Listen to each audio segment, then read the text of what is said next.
అచ్చ తెలుగు కథలు వినడానికి విచ్చేసిన శ్రోతలందరికీ మీ కృష్ణమ్మ కథలు ఛానల్ తరపున స్వాగతం, సుస్వాగతం. ఈ వీడియోలో మీరు ప్రముఖ రచయిత శ్రీ కొమ్మూరి వేణుగోపాలరావు గారి నవల ఊగవే ఉయ్యాల 3వ భాగాన్ని వినబోతున్నారు. ఇప్పటిదాకా జరిగిన కథని వినని వారి కోసం డిస్క్రిప్షన్లో సీరియల్ మొదటి 2 భాగాల లింక్లను ఇవ్వడం జరిగింది. ఆ 2 భాగాలు వినేసి 3వ భాగాన్ని వినేయండి. ఇక కథలోకి వెళ్ళిపోదామా? హాస్పిటల్లో వెంటనే రాజాకి ఇన్వెస్టిగేషన్స్ అన్నీ పూర్తి చేశారు. బ్రెయిన్లో హ్యామరేజ్ వచ్చి ఒకచోట క్లాట్ ఏర్పడింది. న్యూరో సర్జన్ చివరికి ఆపరేషన్ చేయాలని నిర్ణయించాడు. రాజా డీప్ కోమాలో ఉన్నాడు. హాస్పిటల్ దగ్గర స్టూడెంట్స్ చాలామంది గుమికూడి ఉన్నారు. మాధవి, కళ్యాణి కూడా వెళ్లారు. రాజా మాధవిల మధ్య పందెం గురించి కళ్యాణికి తప్ప ఇంకెవరికీ తెలియదు. మాధవి హృదయంలో అగ్నిపర్వతం బ్రద్దలవుతోంది. ఇదంతా తన వల్లే జరిగిందా? తాను అతన్ని, దివాకర్ని ఇద్దరినీ రెచ్చగొట్టిందా? రాజా మీదకు దివాకర్ని ఉసిగొల్పిందా? రాజాకి ప్రాణాపాయం ఏర్పడితే? ఆమె ఒళ్ళు జలధరించింది. అతన్ని గురించి తన మనసులో ఏముంది ఆమెకు తెలీదు. ఇంటర్మీడియట్ చదివే రోజుల్లో ఆమె కాలేజీ బ్యూటీగానే కాక చాలా అల్లరి పిల్లగా, రాలుగాయిగా ప్రసిద్ధి పొందింది. అందరితోనూ సోషల్గా ఉండేది. కానీ ఎవరి ప్రవర్తనన్నా మితిమీరితే పాపం దిమ్మ తిరిగిపోయేటట్లు బుద్ధి చెప్పేది. అటువంటి ఆమెతో రాజా ఢీ అన్నాడు. 2 మెరుపు కత్తులు జిగేల్మంటూ యుద్ధానికి తలపడినట్లయింది. మాధవి, రాజాకేమైనా అవుతుందంటావా? హాస్పిటల్ ప్రాంగణంలో ఆమె అశాంతిగా అటూ ఇటూ తిరుగుతుండగా కళ్యాణి అడిగింది భయంగా. తెలీదు. మాధవి గంభీరంగా జవాబిచ్చింది. సీరియస్గానే ఉంది కదూ? తల ఊపింది.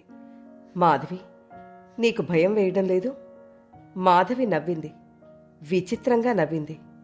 చాలా విచిత్రంగా నవ్వింది. అటువంటి నవ్వు ఆమె పెదవుల మీద కళ్యాణి ఎప్పుడూ చూడలేదు.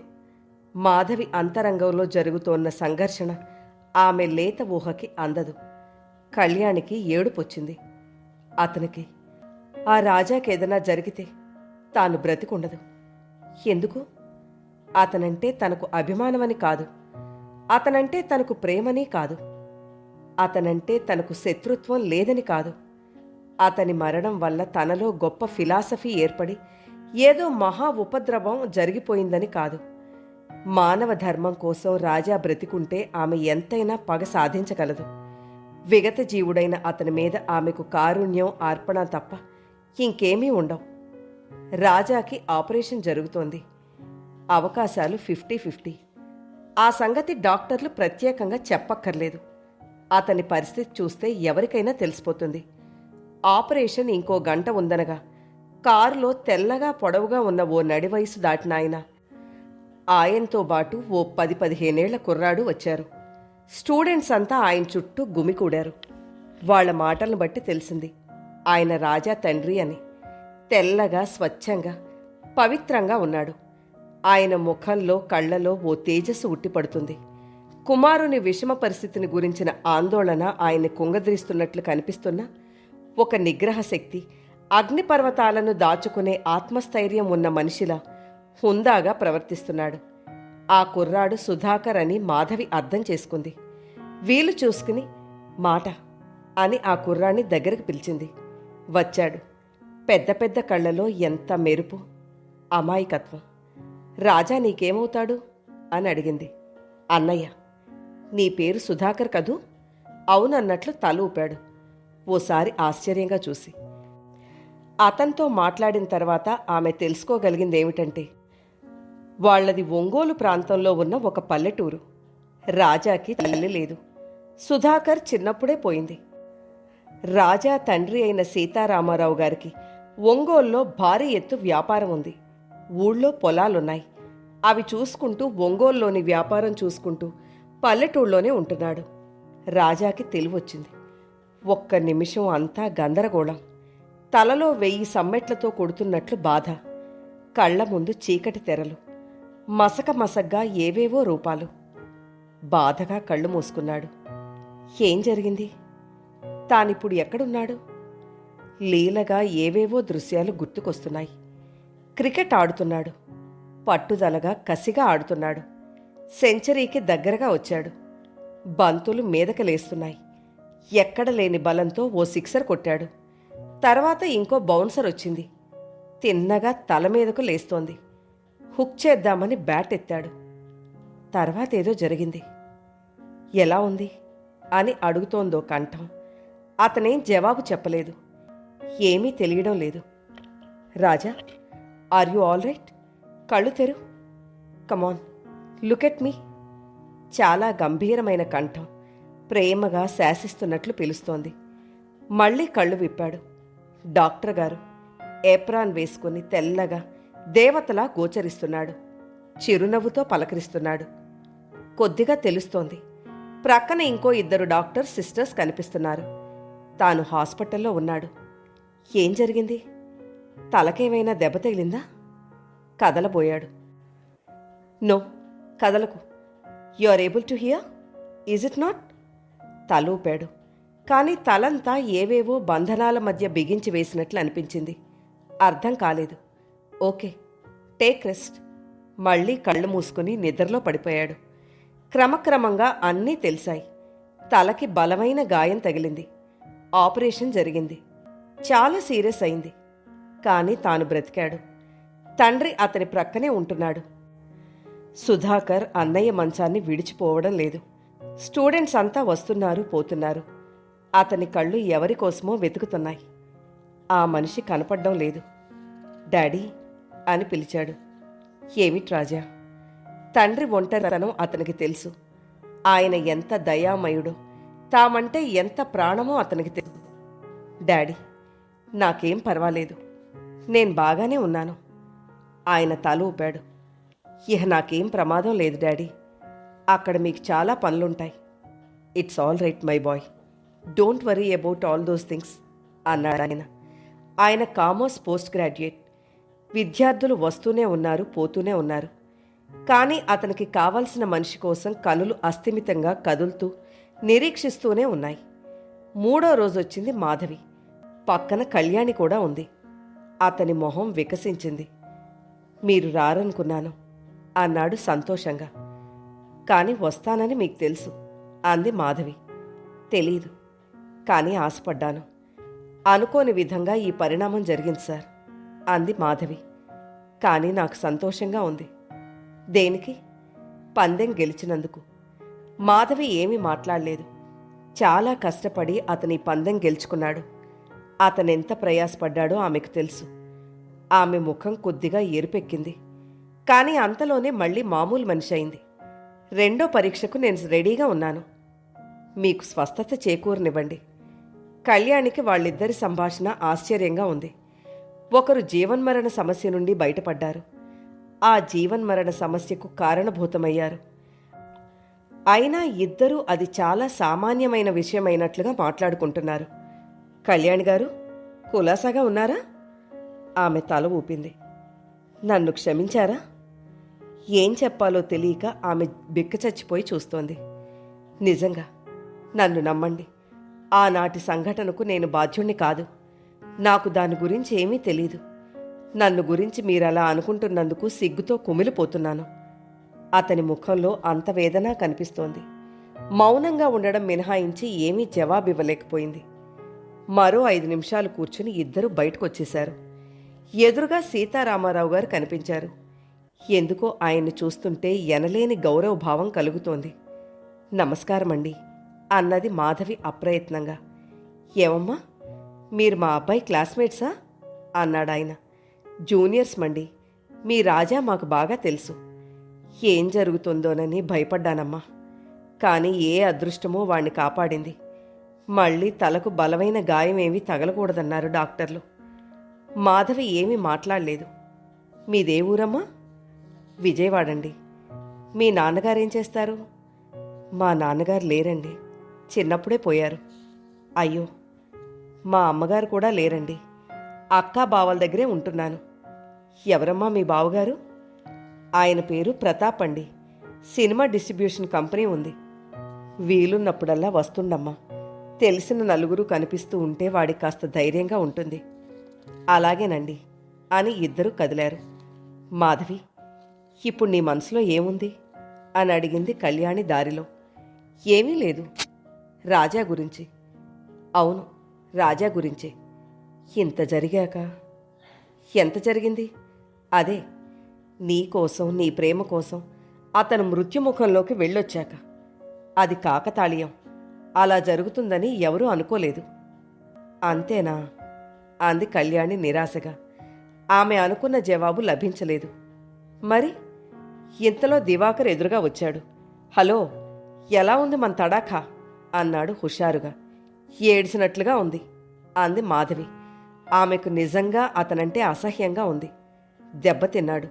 అదే, ఓడించమన్నాను కానీ తల పగలగొట్టమన్నానా? బిక్కమొహం వేశాడు. నేను అనుకోలేదు. థామ్సన్లా విజృంభించాడు. ఫలితం ఇలా అయింది. సరే అంటూ మాధవి ముందుకు కదిలింది. మీరెక్కడి నుంచి వస్తున్నారు? రాజాని చూసి. మీరు వాణ్ణి చూడ్డానికి వెళ్ళారా? ఏ, వెళ్ళకూడదా? తడబడ్డాడు. అది కాదు, మీరు వాణ్ణి పరామర్శించడానికి వెళితే వాడికి అలసైపోతారేమోనని. అవను, దేనికదే. మీరొచ్చినందుకు వాడి హీరో అనుకుంటే? అనుకోని నాకేం నష్టం లేదు. అయ్యో, నీకర్థం కాదే. వాడికి నష్టం లేకపోవచ్చు, కానీ నాకుంది. మీకా? అదేమిటి? అదంతేలేండి, మీకు అర్థం కాదు. అర్థం కాకుండానే ఉండనివ్వు అనుకుంది మనసులో. అవసరం వస్తే కబురు చేయండి, రెక్కలు కట్టుకుని వచ్చి వాళ్తాను.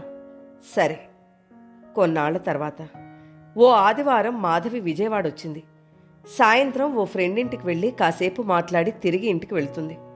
మనిషిని తప్పించుకుపోవడం అసాధ్యమన్నంత రద్దీగా ఉన్నాయి విజయవాడ రోడ్లు.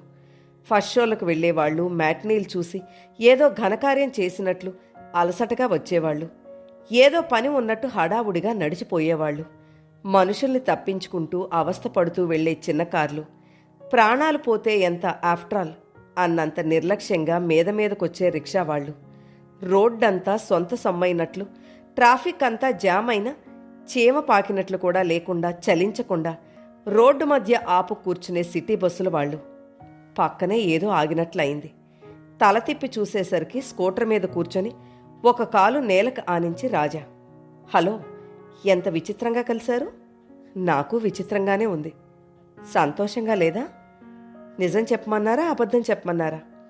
వెనక నుంచి విజిల్ వినిపించింది. అదుగో, ట్రాఫిక్ పోలీస్ కోప్పడుతున్నాడు. మనం రూల్స్ అతిక్రమిస్తున్నామని. ముందు స్కూటర్ ఎక్కండి, ఈ రష్లోంచి బయటపడదాం. సరే అంటూ ఆమె వెనక ఎక్కి కూర్చుని జాగ్రత్త కోసం అతని భుజం పట్టుకుంది. ఎటుపోదాం? ముందే జనంలోంచి బయటపడండి. ఈ ఊళ్ళో రద్దీలోని చోటు ఎక్కడన్నా ఉందా అని అంటూ స్కూటర్ని ముందుకు పోనిచ్చాడు. ఎప్పుడొచ్చారు అని అడిగింది మాధవి. ఇప్పుడే గుంటూరు నుండి తిన్నగా వస్తున్నాను. దేనికొచ్చారు? నిజం చెప్పమన్నారా, అబద్ధం చెప్పమన్నారా?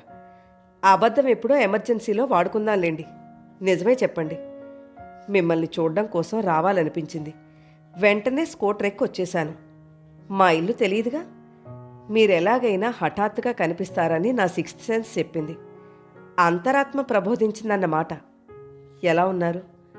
చక్కగా ఉన్నాను. క్రాఫింగ్ మళ్ళీ వచ్చేసిందిగా. నా తల గట్టిదిలేండి. ఇలాంటి చిన్న చిన్న ప్రమాదాలేవి చెయ్యం. ఆపండి. స్వోత్కర్ష? కాదు, స్కూటర్. స్కూటర్ బ్రేక్ వేశాడు. రోడ్డు పక్క స్టాలియన్ అనే అందమైన అక్షరాలతో పెయింట్ చేయబడి ఉంది ఓ స్టాల్.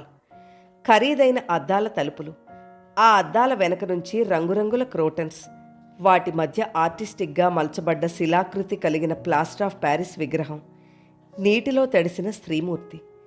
ఇక్కడికెందుకు అని అడిగాడు రాజా. వీడియో సెంటర్, ఇక్కడ వీడియో గేమ్స్ ఉంటాయి. లోపలికెళ్ళి చూద్దాం. ఆమె కిందకు దిగింది. అతను కూడా దిగి స్కూటర్ ఒక పక్క పార్క్ చేశాడు. అద్దాల తలుపులు తోసుకుని లోపలికి వెళ్లారు. అవి సౌండ్ ప్రూఫ్స్ డోర్స్ ఏమో. బయట నుంచి చూస్తే లోపల నిశ్శబ్దంగా ఉన్నట్లుంది. లోపలికి అడుగు పెట్టేసరికి ఓ పక్క నుండి ధన్ ధన్ మన్న చప్పుళ్ళు, ఇంకో వైపు నుంచి డజన్ల కొద్దీ కార్లు పరిగెడుతున్నట్టు, అవి దబ్ దబ్బని డాష్ చేసుకుంటున్నట్లు శబ్దాలు. వాటి చుట్టూ గుమికూడి డజన్ల కొద్దీ మనుషులు, ఎక్కువగా స్కూల్ బాయ్స్, కాలేజీ స్టూడెంట్స్. ఒక వీడియో సెట్లో రై రైమని కార్లు పరిగెడుతున్నాయి. రోడ్డుకు 2 దిశల నుంచి ఎటు పడితే అటు ఓ డైరెక్షన్ అంటూ లేకుండా పరిగెడుతున్నాయి. వాటి మధ్య నుంచి ఓ రేస్ కారు దూసుకుపోతుంది. ఆకృతిలో గుర్తుపట్టడానికి వీలుగా మిగతా కార్ల కన్నా కొద్దిగా భిన్నంగా ఉంది. వీడియో సెట్కు ఓ స్టీరింగ్ అమర్చుంది. క్రింద యాక్సిలేటర్ ఉంది. ఓ కుర్రాడు సెట్ ముందు నిలబడి ఆపరేట్ చేస్తున్నాడు. చేత్తో స్టీరింగ్ కంట్రోల్ చేస్తున్నాడు. కుడికాలుతో యాక్సిలేటర్ నొక్కుతున్నాడు. రేసు కారు అతని కంట్రోల్లో ఉంటుంది. వెనక నుంచి ఎదురుగా వస్తున్న మిగతా కార్లు దాని మీదకు దూసుకొస్తున్నాయి. అతను స్టీరింగ్ కంట్రోల్ చేస్తూ ఆ కార్లను తప్పించుకునే ప్రయత్నం చేస్తున్నాడు. డాష్ ఇచ్చినప్పుడల్లా పెద్ద చప్పుడు అవుతోంది. ఎదురుగా బోర్డు మీద నెంబర్లు గిరగిరా మారుతున్నాయి. ఈ స్పీడ్ రేస్ తడవకి 1.5 నిమిషం ఉంటుంది. 2 ₹1 కాయిన్స్ కంప్యూటర్ సిస్టంలో పడేస్తే సెట్ ఆన్ అవుతుంది. 90 నిమిషాల్లో 400 పాయింట్లు సాధిస్తే మళ్ళీ కాయిన్స్ వేయనవసరం లేకుండా గేమ్ కంటిన్యూ అవుతూ ఉంటుంది. కారు డాష్ ఇచ్చినప్పుడల్లా పాయింట్లు మైనస్ అవుతూ ఉంటాయి. 400 పాయింట్లు సాధించలేకపోతే ఆటోమేటిక్గా సెట్ ఆఫ్ అయిపోతుంది. కుర్రాళ్ళు ఉత్సాహంగా ఒకరి తర్వాత ఒకరు పోటీపడి గేమ్ ఆడుతున్నారు. రెండో వీడియో సెట్ స్పేస్ ఇన్వేషర్స్. ఆకాశ మండలంలో ఓ గ్లోబ్ పరిభ్రమిస్తూ ఉంటుంది. దాని మీదకు రివ్వుమని ఎగురుతూ ఫ్లయింగ్ సాసర్స్ దూసుకొస్తున్నాయి. 1 కాదు 2 కాదు, ఎన్నో. అమాంతం అంతరిక్షంలో ఉద్భవిస్తూ గోళం మీదకు రాకెట్ వేగంతో విరుచుకుపడుతున్నాయి. ఆపరేటర్కు ఒక చేతిలో గ్లోబ్ని అటూ ఇటూ కదిలించే చిన్న మీటర్ లాంటిది, ఒక చేత్తో ఫ్లయింగ్ గన్ ఉన్నాయి. సాసర్స్ మీదకొచ్చినప్పుడల్లా గ్లోబ్ని మీటర్ ఆపరేట్ చేస్తూ తప్పిస్తూ ఉండడం, మరో చేత్తో గన్తో గురి చూసి ఫ్లయింగ్ సాసర్స్ని షూట్ చేస్తూ ఉండడం. షూట్ చేయబడినప్పుడల్లా ఫ్లయింగ్ సాసర్స్ పేలిపోతున్నాయి. ఎంత జాగ్రత్తగా షూట్ చేసినా ఎటువైపు నుంచో వచ్చి గ్లోబ్ని గుద్దుకుంటూనే ఉంటున్నాయి. అవి గుద్దుకున్నప్పుడల్లా పాయింట్లు మైనస్ అవుతున్నాయి. సెట్కు ఒకవైపుకు సెకండ్లు, ఒకవైపు పాయింట్లు జరజర పరిగెత్తుతున్నాయి. మాధవి, రాజా పక్కపక్కనే నిలబడి గేమ్ని చాలా ఆసక్తిగా తిలకిస్తున్నారు. రాజా అని పిలిచింది మాధవి. అతను ఆమె వైపు తల తిప్పి చూశాడు. నా రెండో పరీక్ష ఇప్పుడు మొదలవబోతోంది. అతను ప్రశ్నార్థకంగా చూస్తున్నాడు. ఇందాకటి నుంచి క్యాలిక్యులేట్ చేస్తున్నాను. జాగ్రత్తగా ఆడితే 150 సెకండ్లలో 1000 పాయింట్లు స్కోర్ చేయొచ్చు. ఈ గేమ్ నువ్వు ఆడాలి. 1000 పాయింట్లు వచ్చేలోగా 1 సెకండ్ ఎక్కువైనా, 150 సెకండ్లు తిరిగేసరికి 1000కి 1 పాయింట్ తక్కువైనా నువ్వు ఓడినట్లే. ఓకే? ఓకే. రాజా సెట్ ముందుకొచ్చాడు. చాలా సింపుల్ పరీక్ష రాజా, ఇందులో డేంజర్ ఏమీ లేదు. రాజా నవ్వాడు. నిజమే, ఇందులో డేంజర్ ఏమీ లేదు, కానీ అతనికి తెలుసు ఓడిపోయేందుకే ఎక్కువ అవకాశాలున్నాయి. 2 ₹1 కాయిన్స్ కంప్యూటర్లో వేశాడు. సెట్ ఆన్ అయింది. అంతరిక్షంలో గ్లోబ్ పరిభ్రమిస్తుంది. ఫ్లయింగ్ సాసర్స్ దూసుకుపోతున్నాయి. ఎడమ చెయ్యి గ్లోబ్ని ఆపరేట్ చేస్తుంది. కుడి చేతిలో గన్ ఉంది. షూట్ చేసి పారేస్తున్నాయి. ఫ్లయింగ్ సాసర్స్ కూలిపోయిన మరుక్షణం కొత్తవి పుట్టుకొస్తున్నాయి. అతని కళ్ళు అతి నిశితంగా చురుగ్గా కదులుతున్నాయి. వాటి కదలికలతో చేతులు సింక్రనైజ్ అవ్వాలి. ధన్ ధన్మని షూట్ చేస్తున్నాయి. సర్వశక్తులు కూడదీసుకుని పరిశీలిస్తూ ఎంత వేగంగా అతని చేతి కండరాలు పనిచేస్తున్నా మధ్య మధ్య ఫ్లయింగ్ సాసర్స్ గ్లోబ్ని అటాక్ చేసి కొన్ని పాయింట్లు మైనస్ అయిపోతూనే ఉన్నాయి. సెకండ్లు చకచకా జరిగిపోతున్నాయి. 10 సెకండ్లు 70 పాయింట్లు వచ్చేశాయి. 20 సెకండ్లు కొంచెం పుంజుకున్నాడు. 150 పాయింట్లు. 30 సెకండ్లు అదే వేగం మెయింటైన్ అవుతోంది. 230 పాయింట్లు. 60 సెకండ్లు 450 పాయింట్లు. మాధవి అప్రయత్నంగా అతని భుజం మీద చెయ్యి వేసింది. కొద్దిగా చలించాడు. 1 సెకండ్. అంటే 20 పాయింట్లు మైనస్ అయిపోయాయి. సెకండ్లు ముందుకు జరుగుతున్నాయి. 70, 80, 90, 100, 110, 120, 820 పాయింట్లు. రేస్లో కొన్ని సెకండ్లు వెనకబడే ఉన్నాడు. అలాగైతే ఓటమి తథ్యం. ఫ్లయింగ్ సాసర్స్ని అటాక్ చేయడానికి ఏమాత్రం అవకాశం ఇవ్వకూడదు. తల్లోని నరాలు విద్యుత్ వేగంతో పనిచేస్తున్నాయి. ప్రపంచంలోని శక్తులన్నీ ఈ మినీ అంతరిక్షం మీద కేంద్రీకరించినట్లు తీక్షణమైన, తీవ్రమైన ఏకాగ్రత. తల్లో ఓ భాగంలో నొప్పి మొదలైంది. కొన్ని రోజుల కిందటే ఆపరేషన్ జరిగిన ప్రదేశం నరాల ఒత్తిడి తట్టుకోలేకపోతోంది. ఏదో నిస్సత్తువ. శరీరమంతా శ్వేత బిందువులు అలుముకుంటున్నాయి. 130 సెకండ్లు. తలలోని నొప్పి క్షణాల్లో ఎక్కువై రాను రాను భరించరానిదవుతోంది. కళ్ల ముందు మసక చీకట్లు. 140 సెకండ్లు. 910 పాయింట్లు. రాజా భుజం మీద మాధవి అరచెయ్యి బిగుసుకుంటోంది. 142. తల్లో భూకంపాలు. రక్తం మెదడులోని ఏ బిందువు నుంచో బొట్లు బొట్లుగా కారినట్లు భరించశక్యం కాని బాధ. 143. 950 పాయింట్లు. ఫ్లయింగ్ సాసర్స్ గ్లోబ్ మీదకు విశృంఖలంగా విజృంభిస్తున్నాయి. వణికే వ్రేళ్ల మధ్య జారిపోతున్న పట్టులోంచి గన్ ధన్ ధన్మని గర్జిస్తోంది. 145. 960 పాయింట్లు. కళ్ల ముందు మసకలు. 146. కళ్ల ముందు చీకట్లు. 147. కపాలం పగిలినట్లు, రక్తం లావాలా పొంగినట్లు, తల్లో ప్రళయ గర్జనలు. 148. 984 పాయింట్లు. కళ్ల నుంచి నెత్తురు చుక్కలు ఉబుకుతున్నట్లు, అంతరిక్షమంతా శోణిమ జ్వాలలు. 149. 996 పాయింట్లు. రక్తం గడ్డకట్టుకుపోయినట్లు, మెదడంతా శూన్యం. నాడీ మండలం స్తంభించిపోయింది. కళ్ల ముందు నక్షత్రాలు. మస్తిష్కంలో 1000 భూకంపాలు. చేతుల స్వాధీనం బొత్తిగా పోయింది. అయినా అతీంద్రియ శక్తి ఏదో పనిచేస్తున్నట్లు, ఎక్కడా లేని ఏకాగ్రత. 150వ సెకను. ఇంకా బోర్డు మీదకు రాలేదు. 1000 పాయింట్లు పూర్తయిపోయాయి. తర్వాత ఏం జరిగిందో అతనికి తెలియదు. కళ్ళు విప్పేసరికి ఓ బెడ్ మీద పడుకునున్నాడు. రాజా, రాజా అని పిలుస్తోంది ఓ కంఠం. క్రమంగా తెలివొచ్చింది. ఓ గదిలో పడుకునున్నట్లు గ్రహించాడు. మంచం మీద పక్కనే మాధవి కూర్చునుంది. రాజా, ఎలా ఉంది అని మాధవి అడిగింది. అసలేం జరిగింది? నేనెక్కడున్నాను? మాధవి చెప్పింది. వీడియో గేమ్ అయిపోయిన వెంటనే మైకం వచ్చినట్లు అతను వెనక్కి విరుచుకు పడిపోయాడు. అక్కడ ఉన్న వారందరూ కంగారు పడి అతని ముఖం మీద నీళ్లు చల్లి లేపడానికి ప్రయత్నించారు. తెలివి రాలేదు. మాధవి అక్కడున్న 2 సాయంతో అతన్ని రిక్షాలో ఎక్కించుకుని ఓ ప్రైవేట్ నర్సింగ్ హోంకి తీసుకొచ్చింది. రాజాకి క్రమంగా అంతా గుర్తుకొచ్చింది. అంతరిక్షంలో పరిభ్రమించే గ్లోబ్, దాని మీదకు దుమికే ఫ్లయింగ్ సాసర్స్, తాను వాటిని షూట్ చేయటం, చకచక ముందుకు పరిగెడుతోన్న స్కోర్ బోర్డు. నేను పందెం గెలిచానా? గెలిచాం. అతని ముఖంలో గొప్ప సంతృప్తి. మోచేతి దగ్గర చురుక్కుమంది. చెయ్యెత్తి చూసుకున్నాడు. గ్లూకోజ్ ఎక్కించారు, ఏవో ఇంజెక్షన్లు కూడా చేశారు అని చెప్పింది మాధవి. ఇప్పుడెలా ఉంది? I'm all right.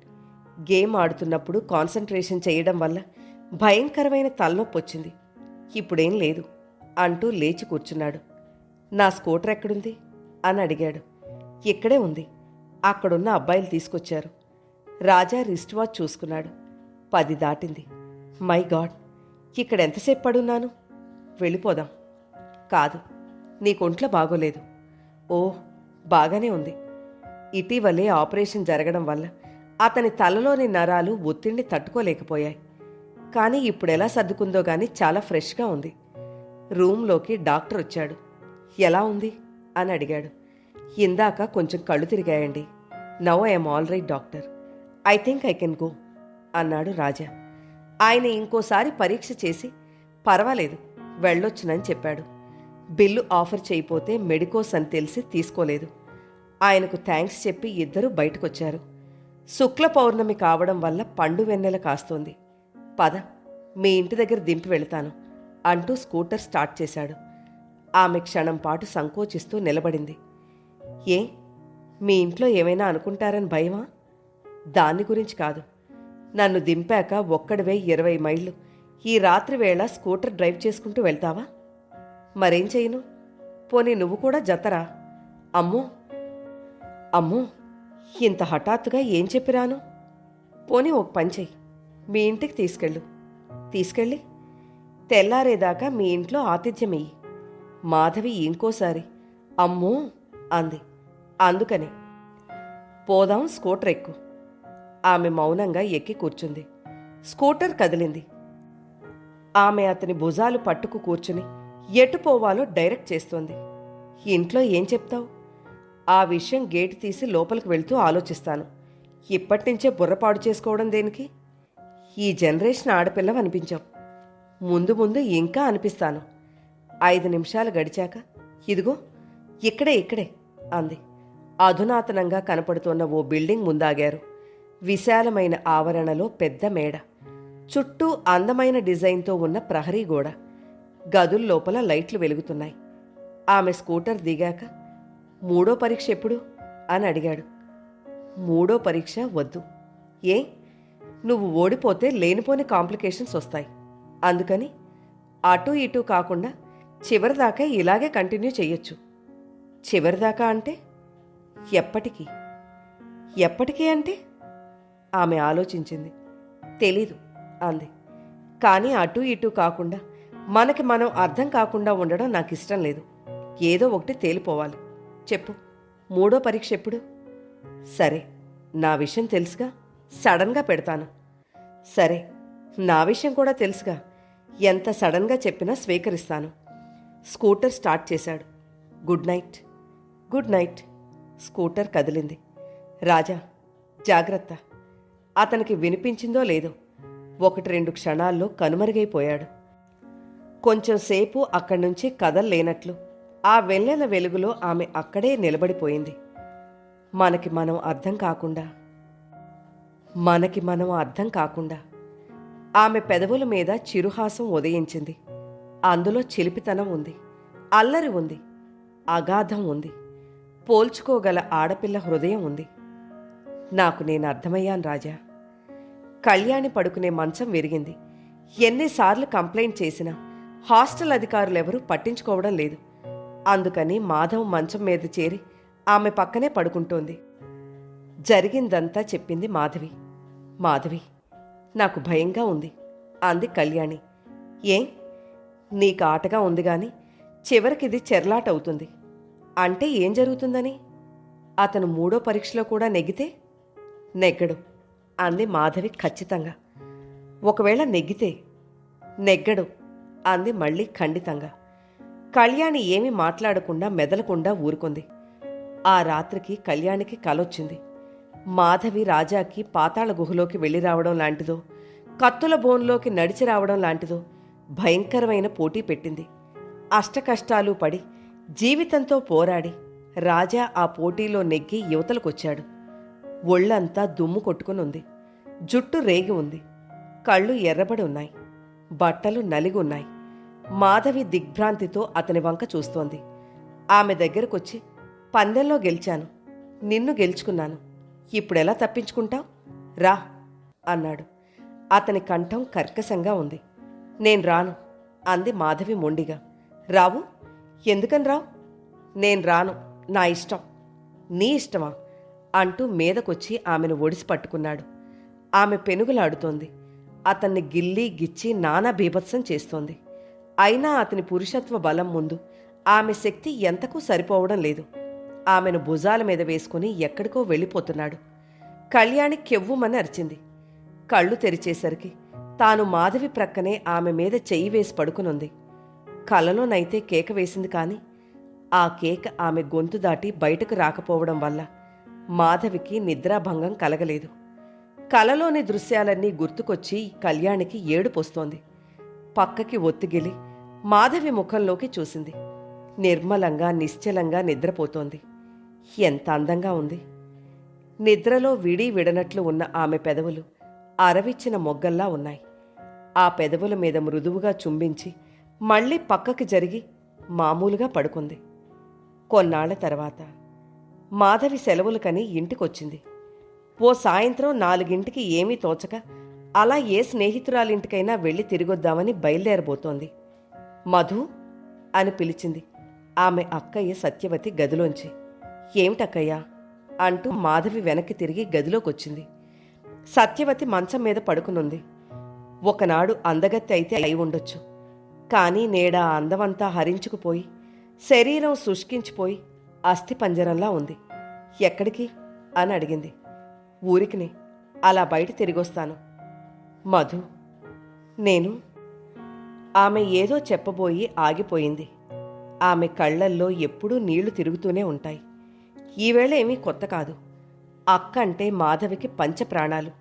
తల్లిదండ్రులు పోయినప్పటి నుంచి ఎంతో ప్రేమగా, శ్రద్ధగా ఆమె పెంచింది. కొన్ని సంవత్సరాలుగా అక్క ఆరోగ్యం బాగుండడం లేదు. బావుండకపోవడమే కాదు, శరీరం బాగా శిథిలమైపోయింది. అది శాశ్వతమైన అనారోగ్యమని కూడా ఆమెకు తెలుసు. అక్కయ్య, ఏం జరిగింది అని అడిగింది మాధవి వ్యాకులపాటుతో. చాలా జరుగుతోంది ఈ మధ్య. కానీ ఎలా చెప్తుంది? ఎలా ఈ ప్రసక్తి తీసుకొస్తుంది? మధు, నువ్వు దిగులు పడకక్కయ్యా, నీ ఆరోగ్యం తప్పకుండా బాగుపడుతుంది అంది మాధవి చాలా బాధగా. సత్యవతి బలహీనంగా నవ్వింది. తాను మాట్లాడదలుచుకున్న సంగతి అది కాదు. మధు, మరి అని తటపటాయిస్తోంది. ఏమిటక్కయ్యా? మరి ఏమీ లేదులే. సరే, నువ్వెళ్ళిరా. ఆమె ధోరణి మాధవికేమీ అర్థం కాలేదు. ఒక్క నిమిషం మెదలకుండా ఊరుకొని బయటకు నడిచింది. హాలు గుమ్మం దాటబోతుండగా బయట కారాగింది.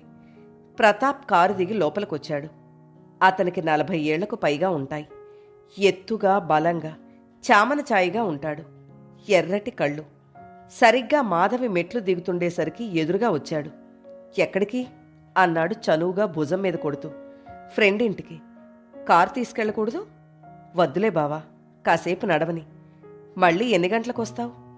ఏ, తొందరగా వస్తే సెకండ్ షో సినిమాకి వెళదామని. అలాగే బావా, సినిమాకి అందుకునేలా వచ్చేస్తానులే అంటూ నవ్వి బయటకెళ్ళిపోయింది. 4-5 ఏళ్ల క్రితం దాకా ఆమె అతన్ని చెవులు పట్టుకుని ఆడించింది. భుజాల మీద ఎక్కి తొక్కింది. అతని దగ్గర ఆమెకు చనువు, గారాబం. ఆమె ఆలోచిస్తూ పరధ్యాసగా ఏలూరు రోడ్డు మీద నడుస్తోంది. సెలవులన్నీ బద్ధకంగా గడిచిపోయాయి. కుదురుగా ఇంట్లో కూర్చొని రికార్డులన్నీ పూర్తి చేద్దాం అనుకుంది. ఎనాటమీ రికార్డు, గీయవలసిన బొమ్మలు తలుచుకుంటే గుండె పగిలిపోతుంది. అందులో ఆమెకు బొమ్మలేయడం అస్సలు చేతకాదు.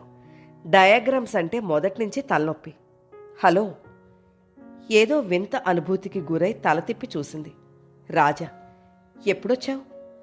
ఈ ఊరికి ఇంతకు ముందే. ట్రాఫిక్ పోలీస్ ఎక్కడి నుంచో విజిల్ ఊతున్నాడు. నిన్నిలా ట్రాఫిక్ ఎక్కువగా ఉన్న రోడ్ల మీదే కలుసుకోవడం బావుంది. ఈ పోలీస్ నువ్వు స్కూటర్ ఎక్కి మనం ఇక్కడి నుంచి కదిలితే గాని ఊరుకునేట్టు లేడు. రామరి. ఆమె బుద్ధిమంతురాల్లా తల ఊపి స్కూటర్ ఎక్కి అతని భుజాలు పట్టుకుని కూర్చుంది. ఎక్కడికి వెళ్దాం అని అడిగాడు. నువ్వే చెప్పు. మనుషులు లేని చోటుకు. ఆమె నవ్వింది. మనుషులు లేని చోటంటూ ఎక్కడైనా ఉందా అనిపిస్తుంది. ఎంత ఎడారుల్లోకి వెళ్ళినా, అడవుల్లోకి వెళ్ళినా నిర్మానుష్యంగా ఉంది అనుకున్న చోట కూడా ఎవరో ఒకరు కనిపిస్తూ ఉంటారు. పోనీ మనుషులు ఎక్కువగా ఉన్న చోటుకు? అయితే ఇటు పోనీ చెప్తాను. స్కూటర్ని ఆమె సూచనల ప్రకారం పోనిస్తూ కృష్ణా బ్యారేజ్ దగ్గరకొచ్చి దానిమీద నుంచి పోకుండా తిన్నగా మళ్లించి కనకదుర్గ గుడికి పోయే ఘాట్ రోడ్ దగ్గరికి తీసుకొచ్చాడు. గుడికా? అక్కడ జనం చాలామంది ఉంటారు. కాదు, స్కూటర్ ఇక్కడే పార్క్ చేసి ఈ పక్క నుంచి కొండ మీదకి ఎక్కుదాం. ఆమె చెప్పినట్లే చేశాడు. కార్లు వెళ్లే రోడ్డుకు కొంచెం దూరంగా వెళ్లి ఇద్దరూ కొండపైకి ఎక్కసాగారు. సూర్యుడు పడమటి వైపుకు దిగిపోతున్నాడు. మొదట్లో అక్కడక్కడ కొన్ని ఇళ్ళు. జనసంచారం కనపడింది గాని రాను రాను మనుషులు కనపడ్డం మానేశారు. మధ్య మధ్య ఎక్కడానికి వీలులేని చోట పెద్ద పెద్ద బండలు అడ్డొచ్చినప్పుడు ఆమెకు చేయి అందించి సాయం చేస్తున్నాడు. ఇద్దరి ముఖాల మీద స్వేద బిందువులు అలుముకుంటున్నాయి. చిన్న వగర్పొస్తోంది. చాలా ఎత్తుకు వెళ్ళాక కొంచెం విశాలమైన ప్రదేశం కనిపించింది. చుట్టూ ఆకుపచ్చగా అలుముకున్న చెట్టు. ఇక్కడ ఆగుదాం అంది మాధవి. నీ ఇష్టం. ఓ అనువైన జాగా చూసుకుని ఇద్దరు పక్కపక్కనే కూర్చున్నారు. అక్కడి నుంచి ఒకవైపుకు చూస్తే ఇటు నిర్మలంగా, అటు పరవళ్లు తొక్కుతూ ప్రవహించే కృష్ణానది, మధ్య పొడవైన వెలుగుచారల కృష్ణా బ్యారేజీ, దూరం నుంచి చిన్నగా కనిపిస్తూ దానిమీద పరిగెత్తే వాహనాలు, అతి చిన్నగా గోచరిస్తూ చేతులు కదులుతున్నట్టు కదిలే మనుషులు, ఇంకా అవతలగా రైల్వే బ్రిడ్జి మీద అగ్గిపెట్టెలా సాగిపోతున్న రైలు బండి. తల ఇటు తిప్పి చూస్తే కనకదుర్గ దేవాలయము. శుక్రవారం కావడం వల్లనేమో ఇసకేస్తే రాలనట్లున్న జనసముదాయము. అస్తమిస్తోన్న సూర్యకాంతిలో వింతగా మెరిసే గుడి గోపురము. ఇంకా సెలవులు 3-4 రోజులున్నాయిగా, ఇప్పుడు దేనికొచ్చావు అని అడిగింది మాధవి. నిన్ను చూడడం కోసం. ఒంగోలు నుంచి ఇంత దూరం స్కూటర్ మీద? అవును. అతని ముఖంలోకి చూసింది. మిలమిలా మెరిసే ఆ కళ్ళు, అందులోని నిజాయితీ. అతను అబద్ధం చెప్పడం లేదని గుర్తించింది. ఎందుకంత శ్రమ? నిన్ను చూడకుండా ఇంక ఒక్క నిమిషమైనా ఉండలేకపోయాను కాబట్టి.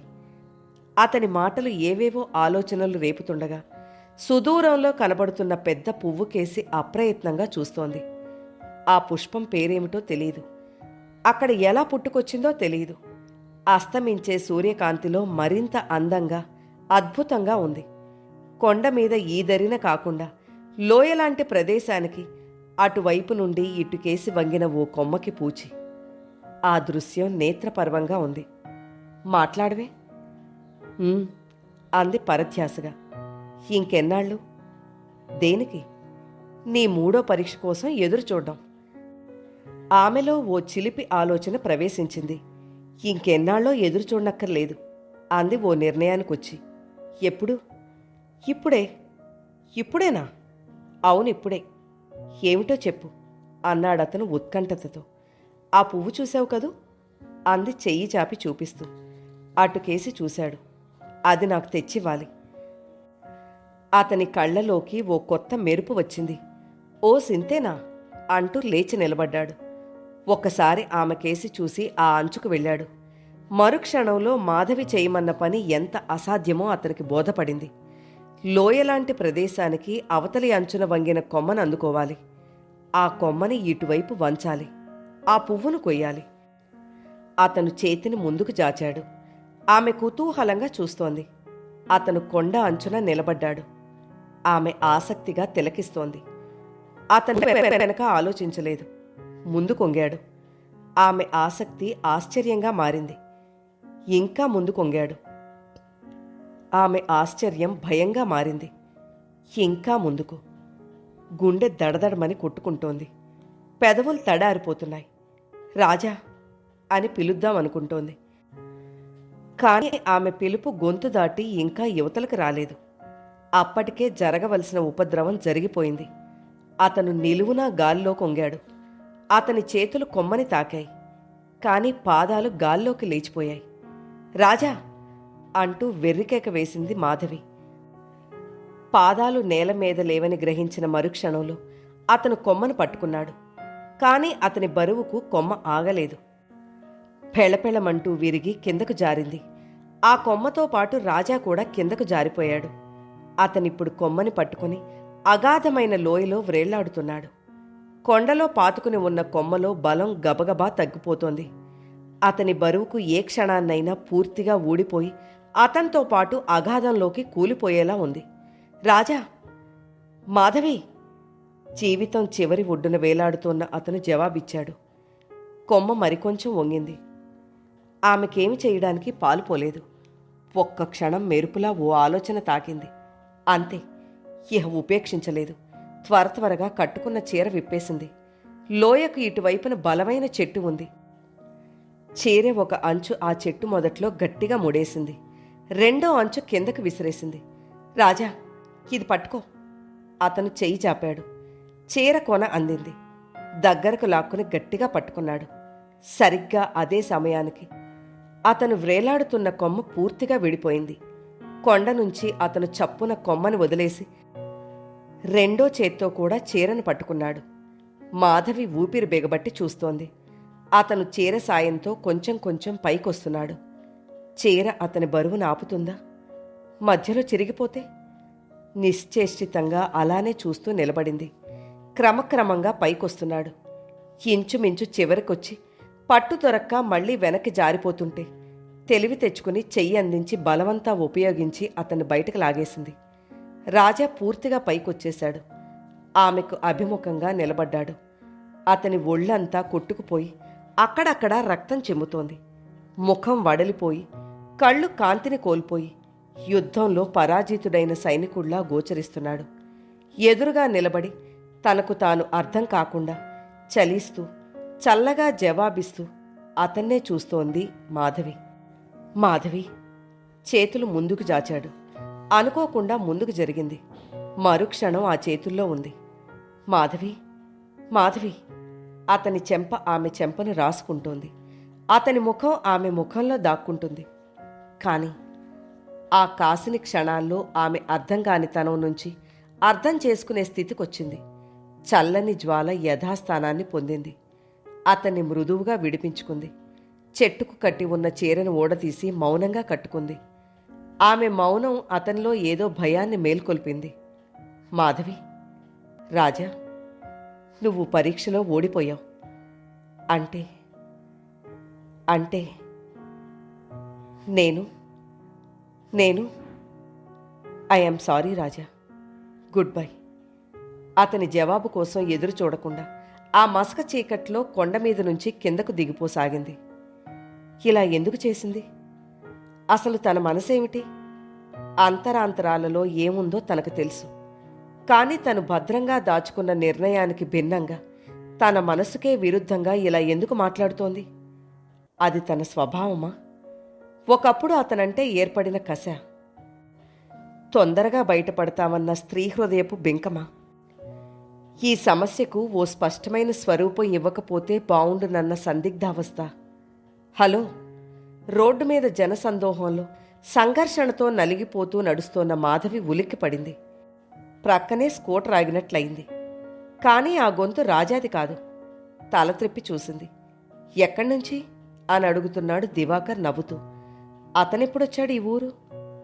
ఎక్కడ్నుంచి లేదు అన్నది పొడిగా. ఏమో, ఆ రాజా దగ్గర నుంచేమో అనుకున్నాను. ఏ, రాజా దగ్గర నుంచైతే? ఆహా, అనుకున్నాను.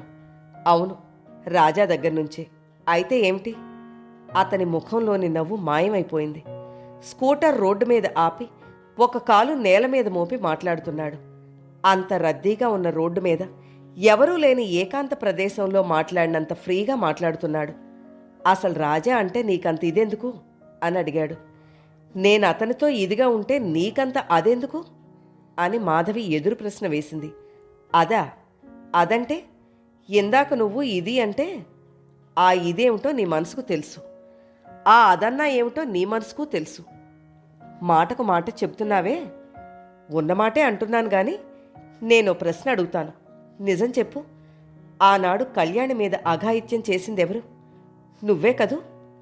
ఎప్పటి నుంచో మనసులో ఉన్న అనుమానం సూటిగా అడిగింది. సమాధానం కూడా అంత సూటిగానూ వచ్చింది. అవును, నేనే. అతనంత వెంటనే ఒప్పుకుంటాడనుకోలేదు. ఆశ్చర్యంగా చూసింది. అవును, నేనే. కానీ ఎందుకు చేశాను? నీకోసం, నీ ప్రేమ పొందడం కోసం, నీ మీద పిచ్చితో. రాజా మీద నీకు అనురాగం ఏర్పడవచ్చునని గుర్తించి అతని ఇమేజ్, అతని మీద నీకు ఏర్పడబోయే ఇంప్రెషన్ చిన్నాభిన్నం చేయాలని, నిన్ను సాధించాలని. ఇక ఆపు, ఆవేశంగా అరిచింది మాధవి. అతనంటే ఆమెకు చెప్పలేనంత అసహ్యం వేసింది. పాపం, అనవసరంగా చాలా అవస్థలు పడ్డావు. రాజాని ఇంచుమించు మృత్యుముఖం వరకు తీసుకెళ్ళాం. కానీ నువ్వు 1000 జన్మలెత్తినా నన్ను వశపరుచుకోలేవు. నీలాంటి నీచుడితో పరిచయం నా జీవితంలో ఒక పీడకల. ఇంకెప్పుడు నా దగ్గరకు రావడానికి ప్రయత్నించుకో. అంతేకాదు, మళ్ళీ రాజా జోలికి వెళ్ళావో అతని వెనక నేనున్నాను, జాగ్రత్త అంటూ అక్కడి నుంచి వేగంగా వెళ్ళిపోయింది. ఏమిటిక్కడ ఒంటరిగా ఉన్నావు? భుజం మీద చెయ్యి పడితే ఉలిక్కి పడిందామె. ప్రతాప్. ఏమీ లేదు బావా అంది అతనికి కనిపించకుండా కళ్ళు తుడుచుకుంటూ. సినిమాకు వెళదామన్నానుగా, ఇంకా భోజనం చేయలేదే? ఆకలిగా లేదు బావా. అయితే సినిమా మానేద్దామా? మాధవి ఒక్క క్షణం ఆలోచించింది. పద బావా, వెళదాం. బట్టలు మార్చుకోవా? అక్కర్లేదు. మరో పావుగంటలో ఇద్దరు సినిమా హాల్లో ఉన్నారు. అది ఏ సినిమానో తెలీదు. అందులో ఎవరెవరు నటిస్తున్నారో, ఏమి కథ నడుస్తోందో తెలీదు. కళ్ళు మాత్రం ఎడతెగకుండా వర్షిస్తూనే ఉన్నాయి. తను ఎంత చిలిపిది, ఎందుకింత బేలైపోయింది, ఎంత అల్లరిది, ఎందుకింత గంభీర హృదయం అయిపోతోంది, ఎంత పసితనం తనది, ఎందుకంత పెద్దదానిలా అయిపోతోంది. భుజం మీద చెయ్యి పడింది. ఉలిక్కిపడి మళ్ళీ అంతలోనే సర్దుకుంది. మధు, సినిమా చూడట్లేదు కదూ? లేదు, చూస్తున్నాను. కాదు, ఏదో పరధ్యానంగా ఉన్నావు. ఆమె ఏమీ జవాబు చెప్పలేదు. ఇంటికెళ్ళిపోదామా? నీ ఇష్టం. నా ఇష్టం కాదు, నీ ఇష్టం. ఆమెకేం చెప్పాలో తోచలేదు. 5 నిమిషాలాగి అతను వెళ్ళిపోదాం పద అన్నాడు. ఆమె మౌనంగా లేచి నిలబడింది. ఇద్దరూ బయటకొచ్చారు. కారులో కూర్చున్నాక ఎటుపోదాం అని అడిగాడు. ఏ, ఇంటికే. నీకు మనసు బాగోలేదు, కొంతసేపు అలా తిరిగొస్తే ఏ? ఆమె క్షణంసేపు ఆలోచించి సరే అన్నట్లు తల ఊపింది. 10 నిమిషాలు గడిచాక కారు కృష్ణా బ్యారేజీ సమీపించి కొంత దూరం సాగి అక్కడ ఆగింది. ఇద్దరూ దిగి పక్కపక్క నడవసాగారు. 12 కావస్తోంది. వాళ్ళిద్దరూ తప్ప ఇంచుమించు బ్యారేజ్ అంతా నిర్మానుష్యంగా ఉంది. అప్పుడప్పుడు ఓ కారో లారీయో అటువైపుగా వెళుతోంది. బ్యారేజీకి ఇరువైపులా ఉన్న లైట్లు కింద ప్రవహించే నీళ్ల మీద పడి అందంగా మెరుస్తున్నాయి. ఒకచోట ఆగారు. పారాపిట్ వాల్కు ఆనుకుని నిలబడి కింద పెద్ద శబ్దంతో ప్రవహించే నీటిని చూస్తున్నారు. ఉన్నట్లుండి తలలో ఏదో మెదిలి మాధవి చప్పున వెనుదిరిగి దూరంగా ఉన్న కొండకేసి చూడడానికి ప్రయత్నించింది. ఇందాక తాను రాజా ఎక్కిన కొండ, ఇంచుమించు రాజా అంతిమ ఘడియల్ని చూసిన కొండ. కాని చీకటి ముసుగులో దాక్కున్నట్టు ఏమీ కనబడలేదు. ఏమిటి చూస్తున్నావు? ఏదో పోగొట్టుకున్నట్లు తీవ్రమైన అసంతృప్తి. ఏం లేదు అని మళ్ళీ అటువైపు తిరిగి మామూలుగా నిల్చుంది. మధు, నీ మనసెందుకు బాగోలేదో నాకు తెలియదు, కానీ నీకో విషయం చెప్పనా? నా మనసు కూడా బాగోలేదు. నీ మనసా అంటూ పెద్ద జోక్ విన్నట్లు మాధవి నవ్వసాగింది. ఏ, ఎందుకు నవ్వు? నీకు మనసంటూ ఉన్నదని ఎన్నాళ్ళు నాకు తెలియదు, మొదటిసారిగా వింటున్నాను. అతను నవ్వడానికి ప్రయత్నించి విఫలుడై అసలే ఎర్రగా ఉండే కళ్ళు మరికొంచెం ఎర్రబడగా మౌనంగా ఊరుకున్నాడు. సారీ బావా, కోపం వచ్చినట్లుంది. అతనప్పటికీ ఏమీ మాట్లాడలేదు. ఏం బావా, మాట్లాడవే? పోనీ నీ మనసెందుకు బాగోలేదో చెప్పు. అతనేమీ జవాబు చెప్పలేదు. ఆమె అతని భుజం మీద చెయ్యి వేసి సన్నగా గిచ్చుతూ, ఏమ్మా అంత కోపం? ఇప్పుడు అనరాని మాట ఏమన్నానే అంది గారాబంగా. అతను కొంచెం మెత్తబడ్డాడు. నీతో ఒక విషయం మాట్లాడాలనుకుంటున్నాను అన్నాడు పొడిగా. సరిగ్గా అక్కయ్య కూడా ఇలాగే అంది, కానీ ఏమీ చెప్పలేదు. నేను మళ్ళీ పెళ్లి చేసుకోవాలనుకుంటున్నాను. ప్రతాప్ చాలా సీరియస్గా అన్నాడు. ఇంకోసారి పెద్ద జోక్ విన్నట్లు ఆమె మళ్ళీ నవ్వసాగింది. చివరకు, పో బావా, ఇవాళ భలే నవ్విస్తున్నావు. అబ్బా, నాకు నిద్ర వస్తోంది, పద ఇక్కడి నుంచి పోదాం అంటూ అతన్ని చెయ్యి పట్టుకుని లాగి అక్కడి నుంచి కదలదీసింది. కథలోని తరువాయి భాగం నెక్స్ట్ వీడియోలో వినండి. కథ నచ్చితే లైక్ చేయండి. మీరు లైక్ చేయడం వల్ల మరింత మందికి ఈ కథలు చేరతాయి.